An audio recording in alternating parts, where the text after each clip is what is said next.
امی کا دماد قسط نمبر 5 آخری قسط۔ وہ ڈائننگ روم میں داخل ہوئی تو بابا مسکراتے اٹھ کھڑے ہوئے۔ آپ اپنے والے کو دیکھو، میں ذرا اپنی والی کو دیکھ لوں۔ اس کے پاس سے گزرتے بابا نے شرارتی انداز میں کہا، آپ کی والی تو گرم ہوئی ہوئی ہے۔ اس نے موسم کی تیور بتائے۔ وہ مسکراتے ہوئے باہر نکل گئے۔ آثار بتا رہے ہیں کہ کسی کے آتے ہی بےعزتی ہو گئی ہے۔ وہ اس کے سامنے بیٹھی تو وہ طنز کرنے سے باز نہ آیا۔ امی کو قسم سے لگتا ہے کہ آپ مریخ سے آئے ہیں۔ وہ نفی میں سر ہلا کے اسے بتا رہی تھی، دماد ہوں، اتنا تو بنتا ہے۔ وہ اسے تنگ کرنے لگا، دماد ہیں، کوئی خلائی مخلوق نہیں۔ دبنا تو آپ کو ان سے چاہیے، ان کی بیٹی ہے آپ کے پاس۔ وہ ہاتھ جھلا جھلا کے بولی تھی۔ وہ مسکرایا تھا، امی کچن میں گھسی ہوئی ہیں، ان کا بس نہیں چل رہا، کیا کھلا دیں آپ کو، اور آپ کی راہ میں پلکیں بچھانے کو مجھے یہاں بھیجا ہے۔ وہ جلی پڑی تھی۔ ویسے کس خوشی میں اتنی اہمیت دیتے ہیں دماد کو ہمارے یہاں، بنتا تو بیچاری بیٹی کا ہے۔ وہ اس بار سنجیدگی سے بولی تھی، جس کو اپنی سب سے قیمتی چیز دی جائے پھر وہ خاص ہو ہی جاتے ہیں، اور ویسے بھی دماد پیارے تو بیٹی کے حوالے سے ہی ہوتے ہیں۔ وہ اسے سمجھا رہا تھا، عجیب فلسفی ہے بھائی۔ اس کی سمجھ سے باہر کی تھی یہ بات۔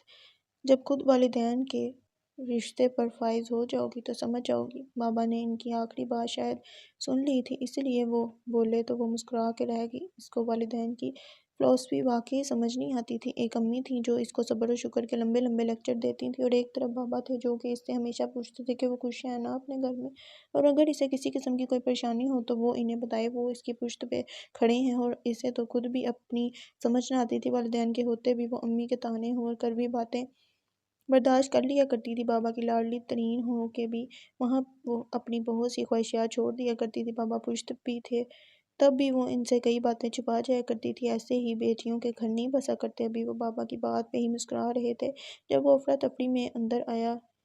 ہائے جیجو! آتے ہی اس کی آواز پورے ڈائننگ روم میں گونجی تھی۔ اس نے آگے آتے اپنے جیجو کے سامنے مکہ بنا کے اس کی طرف بڑھایا۔ جیجو نے بھی بالکل اسی کے انداز میں اس کی طرف مکہ بڑھایا، اور پھر دونوں نے ایک دوسرے کے ہاتھ سے ہاتھ ٹکرایا۔ آپ کو پتہ ہے میں اپنی ٹیم کا کپتان بن گیا ہوں۔ ایک ہاتھ میں اس کے بلا تھا جس سے اس نے سکس مارنے کی شوخی مارتے ہوا میں اچھالتے بتایا تھا، جبکہ دھیان اپنی آپی کی طرف ابھی تک نہیں گیا تھا۔ میں بھی کچھ لگتی ہوں تمہاری؟ اس کو بالوں سے پکڑ کر اپنی طرف متوجہ کرتے بابا کی لاڈلی نے اپنی طرف اس کا دھیان کروایا تھا۔ چڑیل میرے بال! بمشکل اس سے اپنی سلکی بال چھڑواتے وہ چیخا تھا، بابا دیکھیں مجھے چڑیل کہہ رہا ہے یہ۔ بابا کی لاڈلی نے فوراً بابا کو شکایت لگائی تھی، آپ اپنی لاڈلی کے کام بھی تو دیکھیں۔ اپنے بالوں کو دونوں ہاتھوں سے پیچھے کو کرتا بابا کی گھوڑی پہ اس نے مسکین بنتے کہا، بتائیں اس کو ماں بدولت اس بار 18 کے ہو جائیں گے تو ذرا عزت کرے میری۔ اس نے پھر سے بالوں کو جھٹکا دیا اور کولر کھڑا کر کے اپنی شرٹ درست کی اور اپنے جیجو کی بالکل ساتھ بیٹھ گیا۔ بابا یہ ماں بدولت کون ہے؟ کوئی نیا ملازم رکھ لیا ہے کیا آپ نے؟ اس نے جان بوجھ کے اس کی بات کو مذاق میں اڑا دیا تھا۔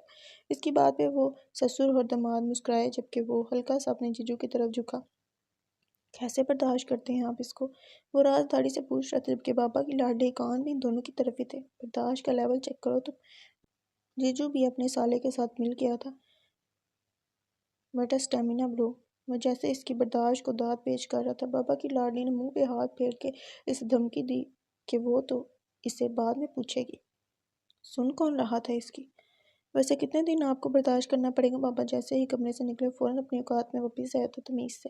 اس نے امی کے دماد کو مسکراہٹ دباتے دیکھ اسے انگلی اٹھا کے وارن کیا تھا، ملکہ عالیہ اگر آپ کو زحمت نہ ہو تو کیا آپ اپنے قیام کی مدت بتانا پسند کریں گی؟ وہ کھڑا ہو کے بالکل ملازموں والے انداز میں ہاتھ سینے پہ باندھ کے جھک کے تمیز کے شہر سے تعلق رکھنے کا ثبوت دیتے ہوئے بولا تو امی کے دماد کا قہقہ بے ساختہ بلند ہوا، جبکہ وہ اب اس کو مارنے لپکی تھی۔ وہ بھاگ کے اس کی پہنچ سے دور ہوتا ڈائننگ روم سے ہی نکل گیا۔ بدتمیز! اس نے منہ بنا کے اس کے ہاتھ سے نکل جانے پہ اپنے ایک ہاتھ پہ دوسرا ہاتھ مارا۔ آپ سے کم! سر اندر کی طرف کر کے وہ جملہ کہتا پھر سے بھاگ گیا تھا۔ اس کو تو میں نہیں چھوڑوں گی۔ اپنی جگہ پہ واپس آ کر بیٹھتے ہوئے بولی تھی، کسی کو تو چھوڑ دیا کرو۔ امی کے دماد نے رہی سہی کسر پوری کرنے کا ٹھیکہ لے لیا تھا۔ شروعات کبھی میری طرف سے نہیں ہوئی لیکن اختتام تو میں ہی کرتی ہوں۔ وہ دھمکی آمیز لہجے میں بولی تھی، یا اللہ! امی کے دماد نے منہ اوپر کر کے کہا تھا، کہاں سے لاتی ہو اتنے بڑے بڑے ڈائیلاگز؟ وہ نفی میں سر ہلا کے کہہ رہی تھی، وہ کیوں بتائے؟ اس کے پیچھے رائٹرز کا ہاتھ تھا، ناولز کا، کچھ تو فائدہ ہو۔ وہ کھانا کھا کے چلا گیا تھا۔ اسے نہیں یاد پچھلے 1 سال میں کبھی وہ یہاں رات بھی رکا ہو۔ اسے پسند نہیں تھا، وہ ہمیشہ اس کے ساتھ آتا تھا، اسے چھوڑ کے چلا جایا کرتا تھا۔ وہ اس بار کافی وقت کے بعد مائکے آئی تھی، اس لیے اس کا پورا 1 ہفتہ قیام کا ارادہ تھا۔ ویسے بھی اس بار امی کے سارے رشتہ داروں سے اسے ملنے جانا تھا، کیونکہ شادی کے بعد وہ کم ہی آتی تھی گھر، تو باقاعدہ رشتہ دار گھر آ کے امی سے پوچھا کرتے تھے، بیٹی بیاہی ہے؟ بیچی نہیں جو تم پلٹ کے پوچھ نہیں رہی؟ امی نے اسے جب بتایا تو وہ بہت ہنسی تھی۔ رشتہ داروں کی ٹو میں رہنے کی عادت وہ عجیب سی لگتی تھی۔ اس بات پہ بھی کافی ایشو ہوا تھا کہ امی اس کا رشتہ خاندان سے باہر کیوں کر رہی تھی۔ ہر کوئی باقاعدہ آ کے امی کو کہتا، بہن باہر والوں کا کوئی بھروسہ نہیں ہوتا، گھر کے بچے کم ہیں کیا؟ اور گھر کے وہ بچے جو ان کی بیٹی کے پاس سے ہو کے بھی گزرنے کے قابل نہ تھے۔ اور امی ان کے جواب میں بس ایک بات کہہ دیا کرتی تھی، جس اللہ نے پیدا کیے ہیں، نصیب بھی اسی نے لکھے ہیں، تو وہ اللہ پہ بھروسہ کرتی ہیں، خاندان والوں یا باہر والوں پہ نہیں۔ اس لیے امی نے اپنی بیٹی کے لیے خاندان سے باہر کا سب سے بہترین لڑکا ڈھونڈا تھا۔ اور اب بس رشتہ دار یہ خبر سننے کو بےتاب تھے کہ وہ خوش نہیں، باہر والے اچھے نہیں۔ ابھی بھی وہ اپنے کمرے میں اپنی چیزیں دیکھ رہی تھی جب امی کمرے میں داخل ہوئی۔ کوئی اچھا سا جوڑا پہن لو، اور ہاں، اپنے سسرال والوں کی طرف سے ملا زیور بھی، تیار ہو کے آؤ۔ باجی حلیمہ، لوگوں کو پتہ چلا ہے کہ تم آئی ہو، وہ آ رہی ہیں ملنے۔ امی نے اس کے کمرے کا پھیلاوا سمیٹتے کہا۔ آتے ہی وہ ہر چیز اپنی جگہ سے ہلا چکی تھی۔ ملنے آ رہی ہیں کہ یہ دیکھنے کہ میں خوش ہوں کہ نہیں؟ وہ مسکرا کے بیڈ پہ بیٹھتی ٹانگ پہ ٹانگ چڑھائے بولی۔ حلیمہ اس کی امی کی سیکنڈ کزن تھی، جو بچپن سے اسے اپنی بہو بنانا چاہتی تھی، لیکن ان کا بیٹا اسے 1% پسند نہیں تھا۔ ہاں، حلیمہ آنٹی بہت اچھی تھی، لیکن شادی حلیمہ آنٹی سے تھوڑی نہ ہونی تھی۔ بری بات اتنا کرتی ہے وہ تمہارا، امی نے ڈانٹ دیا تھا۔ غلط بات پہ اس کا ساتھ کبھی نہیں دیتی تھی۔ اوکے اوکے، اس نے ہاتھ کھڑے کر دیے، تیار ہو کے باہر آؤ۔ امی کپڑے اٹھا کے باہر کی طرف بڑھ گئی تھی، اور پھر وہ اپنا بیگ کھول کے یہ دیکھنے لگی کیا پہنے۔ جب وہ اپنے مائکے جاتی تھی، اصل قدر ان ماں بیٹے کو اس کی تب ہوتی تھی۔ امی کو اندازہ ہو جاتا تھا کہ اسی کے دم سے گھر میں رونق ہے، ورنہ وہ ماں بیٹا تو مری باندھی روٹین سے چلنے والی مخلوق تھی۔ بیٹی امی کی کوئی تھی نہیں، اس لیے بچپن سے ہی وہ لیا دیا سا انداز لیے سب سے ملتی تھی۔ اس کے بعد جب ان کا بیٹا 20 سال کا ہوا تو ان کا شوہر بھی خالقے کی سے جا ملا تھا، اس لیے وہ ایسی ہی بہو لانا چاہتی تھی کہ ان کے گھر کی رونق بن جاتی۔ اسی لیے تو خاندان میں کوئی ایک لڑکی بھی انہیں اس قابل نہ لگا کرتی تھی۔ پھر وہ اللہ سے لاکھ دعائیں مانگا کرتی تھی کہ اللہ جو بھی کرے بہترین کرے، اور پھر اللہ کے فیصلے تو بہترین ہی ہوا کرتے ہیں۔ اور پھر جب سے ان کی لال کی شادی ہوئی تھی، پورے گھر میں وہ چہکتی پھرتی تھی، کبھی ان سے ان کے بیٹے کی شکایات تو کبھی اپنی، کبھی کوئی نیا پنگا، لیکن جو بھی تھا ایک بات وہ دل سے مانتی تھی کہ واقعی ہی ان کے گھر کی رونق تھی۔ وہ امی کے کمرے سے اپنے کمرے میں آیا تھا۔ کمرے میں آتے ہی وہ ویران سا کمرہ محسوس ہوا تھا، صرف اس کی موجودگی اس کمرے کی رونق بڑھا دیا کرتی تھی۔ جب بھی وہ کمرے میں آتا، محترمہ کوئی نہ کوئی کارنامہ سر انجام دینے کو سر جوڑے بیٹھی ہوا کرتی تھی۔ سوچتا وہ مسکراتا الماری کی طرف بڑھا۔ الماری کھولی ہی تھی کہ سامنے ہی اصلاحات چننی پہ نظر پڑی، جو کل وہ لیے اس کے لیے سراپا امتحان بنی بیٹھی تھی۔ پاگل لڑکی، چنری ایک طرف رکھ کے اس نے الماری سے اپنی شرٹ نکالی اور فریش ہونے چلا گیا۔ وہ تیار ہو کر آئی تو حلیمہ آنٹی اٹھ کے اس سے گلے ملی، مسکرا کر ان کے ساتھ ہی بیٹھ گئی۔ خامدار جوڑے میں بال کھلے، جولری اور میک اپ میں وہ آج بھی ایسے ہی لگ رہی تھی جیسے شادی کے بعد پہلی دفعہ گھر آئی تھی۔ کیسی ہیں آپ آنٹی؟ وہ پیار سے پوچھ رہی تھی، اور انہوں نے مسکرا کے سر اس بات میں ہلا دیا۔ کیا ہی اچھا ہوتا وہ ان کی بہو ہوتی، لیکن ان کے دماغ نے فوراً انہیں احساس بھی کروایا تھا کہ ان کا بیٹا اس قابل نہ تھا کہ وہ اس کے حصے میں آتی۔ وہ کافی دیر ان کے پاس بیٹھی باتیں کرتی رہی، پھر اس نے وقت دیکھا اور اٹھ کھڑی ہوئی۔ آنٹی سے اجازت لیتے وہ کمرے میں تک آئی، بیڈ پہ بھاری دوپٹہ اتار کے رکھا اور پھر بالوں کی چوٹیاں بنانے ہی لگی تھی جب اس کے موبائل پہ میسج آیا۔ اس نے ٹون پہ مڑ کے بیڈ پر پڑا موبائل دیکھا، جانتی تھی کون ہوگا۔ اسکرین پہ AKD چمک رہا تھا۔ اس نے میسج کھول کے دیکھا، someone is missing someone۔ اس کا میسج دیکھ کے وہ مسکرائی اور کال ملائی۔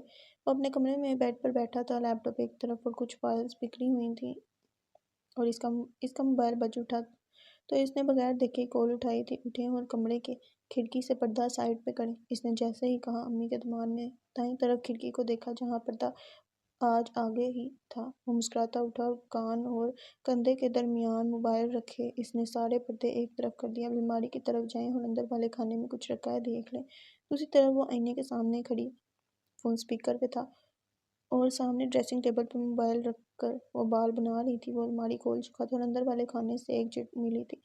مجھے بعد میں یاد کیجیے گا، امی کو میڈیسن دے کر آئیں پہلے، دودھ کے گلاس کے ساتھ۔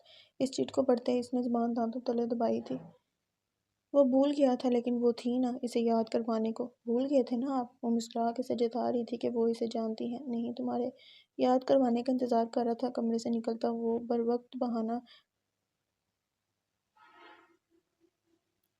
باہر نکلتا بروقت بہانہ سوجا تھا فریج سے۔ اس نے دودھ گلاس میں انڈیلا۔ 1 منٹ موبائل وہیں رکھ کر وہ امی کے کمرے کی طرف بڑھا۔ امی کو دودھ پکڑایا اور انہیں میڈیسن دی۔ وہ بھی مڑا ہی تھا کہ امی بولی تھی، تم نے ٹھیک کہا تھا، میری بہو غیر ذمہ دار نہیں ہے۔ وہ لیٹ کے آنکھوں پہ ہاتھ رکھتی کہہ گئی تھی۔ وہ مڑا اور مسکراتے سر کھجایا۔ امی کو بھی پتہ چل گیا تھا۔ واپس آ کے اس نے موبائل کی دوسری طرف اس کی موجودگی کے لیے جی کہا، لیکن شاید وہ بھی موبائل ایک طرف رکھ کے کچھ کرنے لگ گئی تھی۔ وہ ایسے ہی کان پہ لگائے کمرے کی طرف بڑھا۔ دوسری طرف واش روم سے چینج کر کے نکلی تھی۔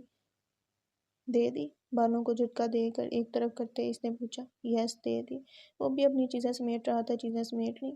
اس کے بعد ڈریسنگ میں بھی کچھ ہے، وہ دیکھ لیجیے گا۔ بائے۔ ایک ہی جس میں بات کرتے ہوئے فون کاٹ کی امی کے دماد کی سنے بغیر۔ وہ مڑا اور ڈریسنگ کی طرف بڑھا۔ ڈریسنگ میں بھی ایک چٹ تھی۔ سر درد کرے تو چائے پیتے ہیں، ایک لائن تھی، اور اس نے اپنے سر پہ ہاتھ مارا۔ اتنی دیر سے اسے تھکن محسوس ہو رہی تھی، اب یاد آیا تھا کہ اس وقت وہ دونوں چائے پیتے تھے۔ وہ بوڑھی رات بھی سوچ لیتا تو اسے یاد نہ آتا کہ اس کا سر کیوں درد کر رہا ہے۔ وہ اسے جانتی تھی، شکر ہے اس نے یاد کروا دیا۔ چائے تو ویسے صرف اس کے ہاتھ کی اچھی لگتی تھی، لیکن ایک بات تھی کہ وہ بھی چائے بنا لیتا تھا۔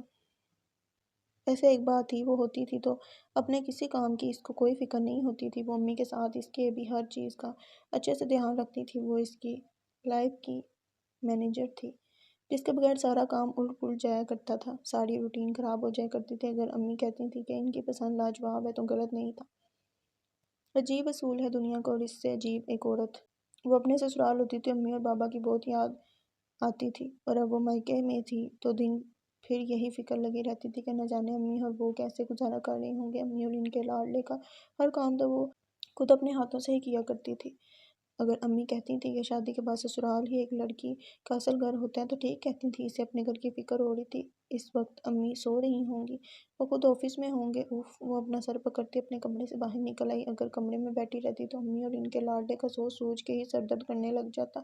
وہ باہر کی طرف بڑھی تو امی کچن میں تھی۔ وہاں سے جھانک کر وہ لون کی طرف بڑھی جہاں وہ پریکٹس کر رہا تھا۔ چل مجھے بال کراؤ۔ اس کے ہاتھ سے بلہ چھین کے اس نے اسے بال پکڑائی تھی۔ آپی، ساتھ والے انکل نے کل ہی شیشہ نیا لگوایا ہے اپنی کار کا، اور پتہ ہے کار کہاں کھڑی ہے؟ وہ شیطانی مسکراہٹ لیے اسے بتاتا مڑ کے تھوڑی دور فاصلے پہ کھڑا اسے بول کروانے لگا۔ باقی کا کام اس کی آپی نہایت اچھے سے جانتی تھی۔ اس نے ذرا سا بھاگ کے بول کروائی اور آپی محترمہ نے بلہ گھما کے دائیں طرف والے گھر کی طرف بال پھینکی۔ بال اچھل کے جاتی شیشے کے ٹوٹ جانے کی اطلاع دے گئی تھی، لیکن شیشہ کار کا نہیں کھڑکی کا لگ رہا تھا۔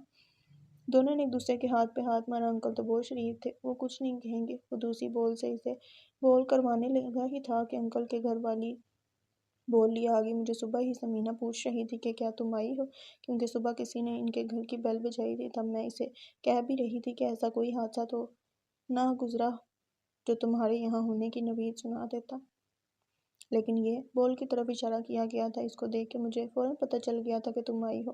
انہوں نے بول اس کی طرف پھینکی۔ وہ غلط نہیں کہہ رہی تھی، وہ خود نہیں بتاتی تھی کہ وہ آئی ہے۔ حالات و واقعات اس کے یہاں آ جانے کی نشاندہی کر دیا کرتے تھے۔ آنٹی یار، آپ کتنی سلم لگ رہی ہیں، آپ نے ڈائٹنگ کی ہے نا؟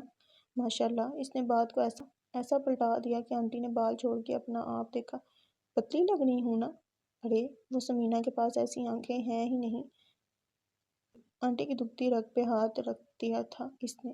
کہتے ہیں نا کہ چوہا بلی کو صرف اس وقت چھیڑتا ہے جب اس کے گھر کا سوراخ اس کے قریب ترین ہو۔